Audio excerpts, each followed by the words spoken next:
All right, friends, we're going to talk about nutrition and how you can optimize what you're putting in your body to walk towards your happiest and healthiest version. I want you to understand what a calorie actually is, what carbs, proteins, and fats actually are, and how they differ within that, like, subcategories of those macronutrients, and how you can optimize your nutrition so you function optimally, right? So your cells function optimally. We're thinking about eating to nourish our bodies. And so what we want to focus on is everything in moderation. We don't have to cut the things out that we enjoy. I like chocolate, I like sugary treats, and I allow myself to have those things without guilt, believe it or not, because I eat mostly really well. We follow the 80-20 rule to make sure that we're optimizing how our body is functioning, okay? We're gonna talk a little bit more about calories and what that actually means. We're gonna talk about how our body uses those calories, and then we're gonna break it down, what a protein is, what a carbohydrate is, and what a fat is, a nutritional fat. So first of all, what is a calorie? A calorie is a unit of measurement, right? So 1 gram of protein equals 4 calories. 1 gram of carbohydrates equals 4 calories. And 1 gram of fat equals 9 calories, okay? So you can see why fats are just a little bit more nutrient dense. It's not bad. They just carry more energy storage within them. And so we have to be conscious about how much we're putting in our body. The calories listed on a nutrition label is not necessarily the amount of calories that your body can use. That's the amount of calories that food source holds within it. That doesn't mean that your body can break those calories down. That doesn't mean that your body can use those calories at all. It's just the amount of energy within that particular food package, right? Calories are a source of measurement, right? Just like an inch or a mile, right? It's just a source of measurement. They're not good or bad. Calories are, they just are. It's important to understand how our body actually uses those calories. And so when we're eating, it actually takes 10% of those calories, right, to actually do the digestion process from mouth to finish. It takes a lot of energy to actually digest, okay?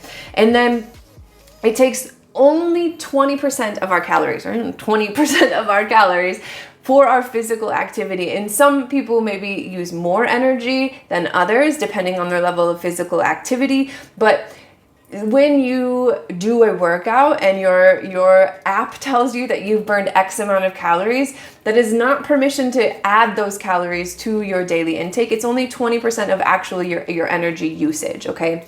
70% is those bodily functions that we don't think about. Our heart beating, our lungs breathing, our system functioning without us having to effort at all. What a beautiful gift it is to be in this body, right? And so that means nourishing this body is probably pretty important if most of our energy, the outside energy that we bring in, is being used to let this body function optimally, right? Without us efforting.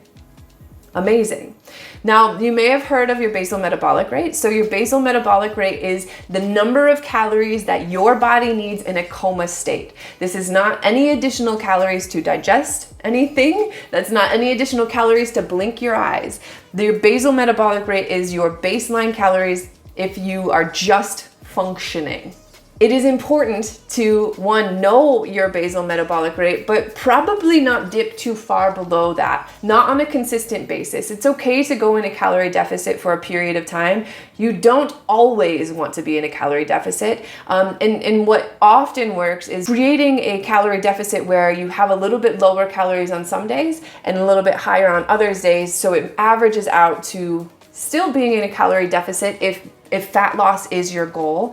But usually here what we're focusing on is building muscle, and we're focusing on recompositioning our body. So we're not going in a hyper deficit, because what we actually want to do is build muscle, and in order to build, we have to nourish our body. We're not completely cutting anything out that is crazy. We have to understand that a calorie is a calorie is a calorie is absolutely not true. And we also have to understand that we're eating to nourish our body on a cellular level. So let's break it down. Let's go into what proteins, carbs, and fats actually are and how they interact with our body. My favorite one, the one that I'm always preaching on, the one that I'm always telling you to get more of, is protein. So proteins are necessary for tissue formation, for cellular repair, and for enzyme production, right? So enzymes are the catalyst for any chemical reaction within your body. So you need enzymes in your digestive system, but not just that. That's serotonin production, that's muscle building, that's all the functions in your body, again, that you don't think about. You require amino acids, which is protein in its simplest form. That's the digested form.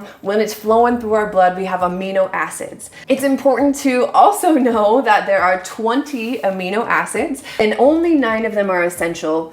Essential amino acids means that we have to get them from an outside source. The other 11 we can produce within our body, but we can also get those from energy sources as well. The 9 essential amino acids correlate with complete and incomplete proteins. You may have heard this, right? Complete and incomplete proteins, there is not one that is better than the other. However, you need these 9 essential nutrients, and so getting them from a source is ideal. Mostly your 9 essential in your complete protein form, right? You can get these in the incomplete, and I'll get to that. But in the complete form, you're looking at fish, chicken, eggs, beef, pork, dairy, and then whole sources of soy are also a source of a complete protein, right? So that's all 9 essential amino acids. Now, incomplete proteins look like beans, lentils, chickpeas, nuts, whole grains, veg. These all have protein in them as well. But what's important, especially if you're doing a vegan or a vegetarian diet, is that you get a wide variety of these foods so you get your complete proteins, right? So you get all 9 essential amino acids to be able to optimize how your body functions, right? And so you can do it. It's just you have to have the right combination of foods, right? So proteins, they build tissue, right? We're working on muscle building. They repair cellular tissue, and then they also have that enzyme production. We need amino acids for enzyme production, okay? Proteins. We want the right kinds of protein in our diet. All right, carbohydrates. Okay, so this is something that people often think that they need to cut it out. Like, oh, I'm on a diet, so I need to cut carbs. It's not that you need to cut carbs, it's that you need to cut simple carbs. I'll be honest, friend. And it's not that you can never have simple carbs, but complex carbs will be more nourishing to your body and you'll be able to sustain energy for longer. So carbohydrates are our main source of energy. They're a quick source of energy. And anytime you're feeling fatigued or maybe like a little bit of brain fog, you might be reaching for food. You might be reaching for a spike. And typically we're reaching for those carb heavy foods because it gives us immediate energy. Awesome. Absolutely wonderful, but we want to make sure we're feeding our body the right carbs. You need to understand is carbs in their simplest form break down to sugar, right? Glucose. And you may have heard the relationship of glucose and insulin in diabetics, and we'll get into that a little bit more. But what you need to understand is the 2 kinds of carbohydrates. 2 kinds are simple and complex, and just like their name suggests, it's how they break down in the body, right? So Simple carbohydrates are those short chains of sugar, and complex are long chains, so they take longer to digest, therefore last longer in our body, right? So your simple sugars are things like refined sugars, right? That table sugar, any kind of candies, sweets, honey. Honey is great, but it's a simple sugar, right? So it'll spike your blood sugar and then you'll crash. White bread, so any kind of bleached flour, pastries, that kind of thing. Your complex carbs are beans, lentils, chickpeas, brown rice, oats,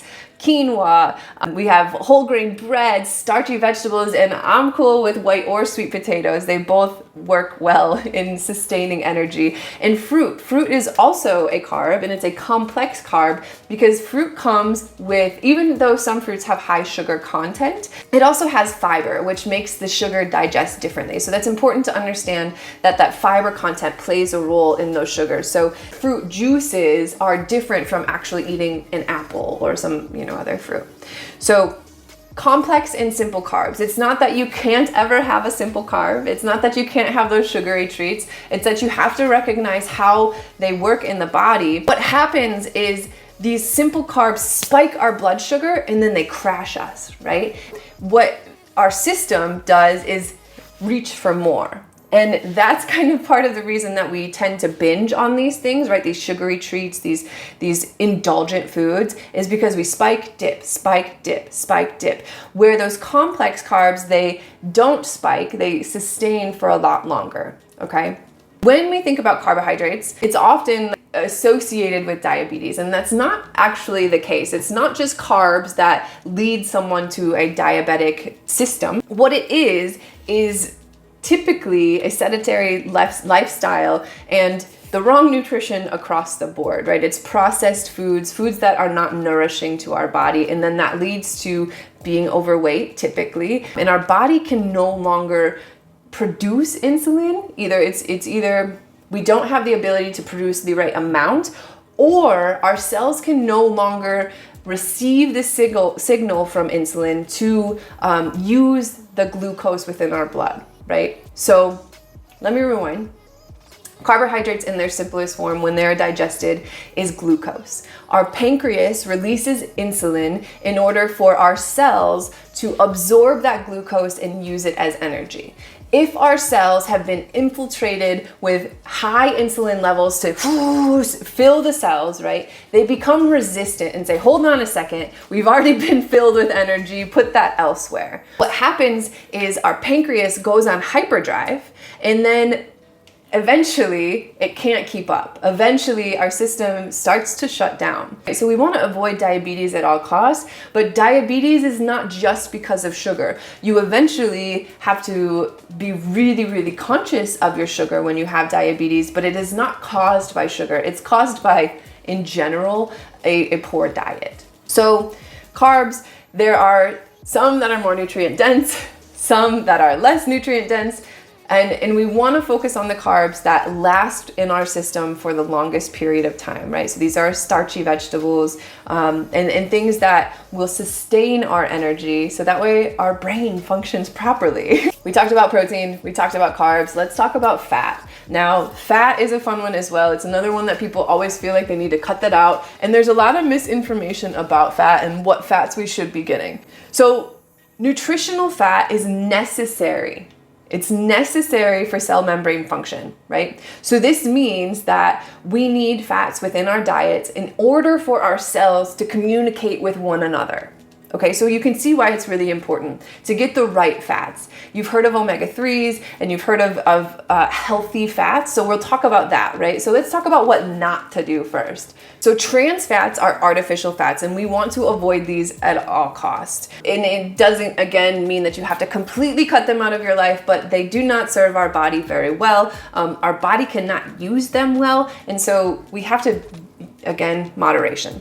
So these are artificially created, and they have been linked to obesity and heart disease, and things that have these are baked goods, are fried foods, and margarine sometimes. So trans fats we want to avoid. Saturated fats is something that has been controversial. Unsaturated fats are considered our healthy fats, right? So let's talk about saturated fats first. These are fats that are found in fatty cuts of meat, right? So maybe in steak, a nice juicy steak, in chicken skin, butter, cheese, dairy, and these have all gotten a really bad name, but they're not necessarily bad, and they're actually not all created equal. Just like proteins, carbs, and fats have all subcategories, so do these saturated fats.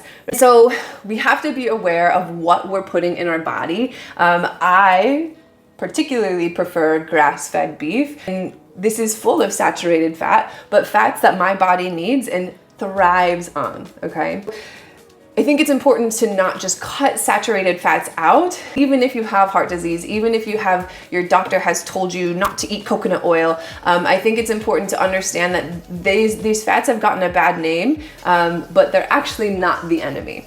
Unsaturated fats, they come in two forms, but for the purpose of this, it's not that important. What you need to know is they're in olive oil, avocado oil, nuts, seeds, salmon is a good one, flaxseed, hemp seed, and chia seeds, and walnuts. So those last five have the omega-3s that we want to eat for our brain, right? We want omega-3s to have a healthy brain function. But these actually have led to lowering blood cholesterol levels and reducing the risk of heart disease, right? Saturated fats and unsaturated fats have gotten a bad name, but what you need to recognize is Again, everything in moderation. We don't need to overindulge in these things, but we do need to have them be a part of our diet. It is important to nourish our body with the proper things, and we do need fat. Now, you have an individual plan. We are focusing on something very specific, whether that's protein intake or maybe that's refining your plate. I almost never have anyone count calories because it oftentimes leads to an eating disorder mentality or hyperfixation or, your body knows what it needs. And so we can learn to listen to our body and learn to nourish our body with the foods that we know, that we have the education on, that fill our system with the optimal nutrition. And so it's important to understand that not every calorie is equal. It's important to understand that we want to get the right nutrients in our body so we can walk towards our happy and healthy. That's what we're doing here, is finding our happiest and healthiest version. And that means refining what our knowledge base is around nutrition. Last thing I'll touch on is water, hydration.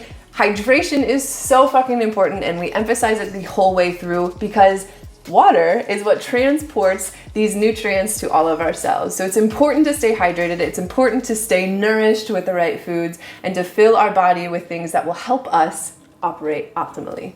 You feel me?